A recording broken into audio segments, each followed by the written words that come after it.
வணக்கம். உலகமெங்கிலும் நிறைந்திருக்கும் ஜீ தமிழ் தொலைக்காட்சியின் அன்பு தமிழ் நெஞ்சங்களுக்கு அடியேன் சுபாஷ் பாலகிருஷ்ணனுடைய அன்பான வணக்கங்களும் வாழ்த்துக்களும். இன்றைக்கி நம்ம பேச போகிறது எதை பற்றி? 12 ராசிகளுக்கான தனித்துவம்லாம் என்ன? அந்த வரிசையில் இன்றைக்கி நம்ம பேச போகிறது மிதுனம். மிதுனம் என்பது காலபுருஷனுடைய 3ஆம் வீடு. இந்த மிதுனம் தெரிஞ்சோ தெரியாமலோ 3ஆம் வீடு அப்படின்னு வரதுனால இளைய சகோதர சகோதரிகளுடைய ஒத்துமை என்பது ரொம்ப அவசியமாக தேவைப்படுது. மிதுனத்திற்கு தொடர்பு கொள்ளக்கூடிய இந்த கம்யூனிகேஷன் ஸ்கில்ஸ்னு ஆங்கிலத்தில் சொல்லக்கூடிய மற்றவர்கள்ட்ட எப்படி நம்ம நினைக்கிறத சொல்கிறது அப்படிங்கிறதுல உங்களை விட உலகத்தில் சிறந்த அளவில் யாரும் தகவல் தொடர்பை பண்ண முடியாது. அதே மாதிரி ஒருவரை உங்களுடைய பேச்சாற்றலால் கட்டி போட முடியும் அப்படின்னா அது நீங்கள் தான். உங்களுக்கு ஈடு இணை கிடையாது. மிதுனத்துக்கு வேறு என்னென்ன இருக்குது? நிறையா இருக்குது. மிதுனத்துக்கு நல்ல விஷயங்களை பற்றி நிறைய பேசுவோம். எந்த விஷயம் ஜாகிரதையாக இருக்கணும் அதை பற்றியும் பேசுவோம்.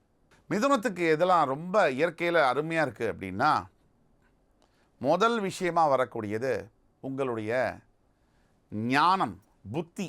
அதே மாதிரி மற்றவங்கள்ட்ட வெளிப்படைத்தன்மையாக பேசக்கூடியதும் இருக்கும்.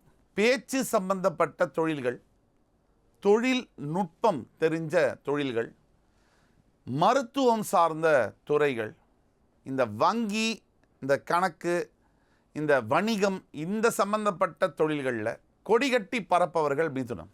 ஆனால் இவ்வளவும் நல்லதை சொல்லிட்டீங்களே சார், கஷ்டப்பட்டுக்கிட்டே இருக்கமே வாழ்க்கையில் அப்படின்னா அதுக்கு ஒரு காரணம் இருக்குது. பெரும்பாலும் மிதுனம் கஷ்டப்படக்கூடியது பண கஷ்டம்தான் பெரும்பாலானது.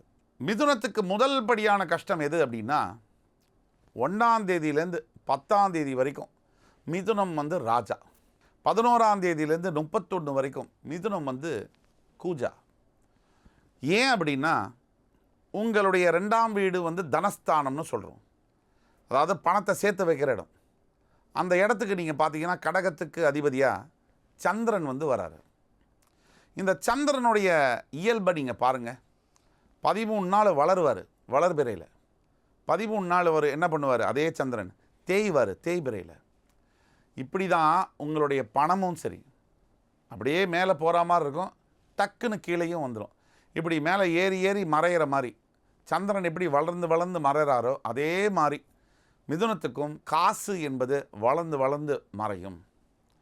இதனால் பணம் வர்றப்ப கவனமாக அதை சேர்த்து வைக்க வேண்டிய ஒரு மிகப்பெரிய ஒரு விஷயம் மிதுனத்துக்கு இருக்குது. அடுத்தபடியாக மிதுனத்துக்கு என்ன?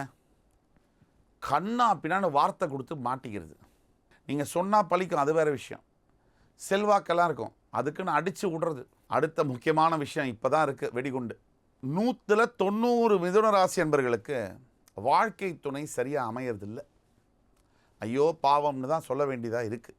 சரியான வாழ்க்கை துணை அமையாத பாரமும் மனசில் அதோடைய ஏக்கமும் மிதுனத்துக்கு அதிகமாக இருக்குது. இதெல்லாம் சரி பண்ணணும்னா என்ன பண்ணணும்? மிதுனம் ராசி வழிபட வேண்டிய தெய்வம் யார்? நிதானத்தை தரக்கூடிய விநாயக பெருமான்.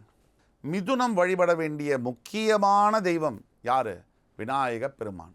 பொறுமையை தரக்கூடிய விநாயக பெருமான் எல்லா விதமான செல்வங்களையும் தருவார். அடுத்தபடியாக மிதுனம் வணங்க வேண்டிய தெய்வம் யார் அப்படின்னு பார்த்தா கொஞ்சம் கூட சந்தேகம் இல்லை, சரஸ்வதி தாய். அந்த சரஸ்வதியை வழிபட வழிபட இன்னும் புத்தி கூர்மையோடு இன்னும் சிறப்பான வாழ்க்கையை, சகல விதமான அறிவு செல்வத்தையும் பெற்று அருமையான வாழ்க்கையை வாழ முடியும். முக்கியமாக மிதுனராசி என்பவர்கள் என்ன பண்ணணும்?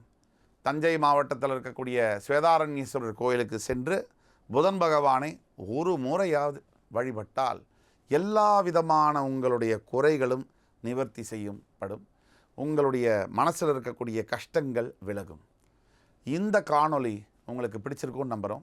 அடுத்து வரும் காணொளியில் மறுபடி உங்கள் எல்லோரையும் சந்திக்கும் வரை உங்களிடமிருந்து விடைபெறுவது உங்கள் சுபாஷ் பாலகிருஷ்ணன். நன்றி, வணக்கம், வாழ்க வளமுடன்.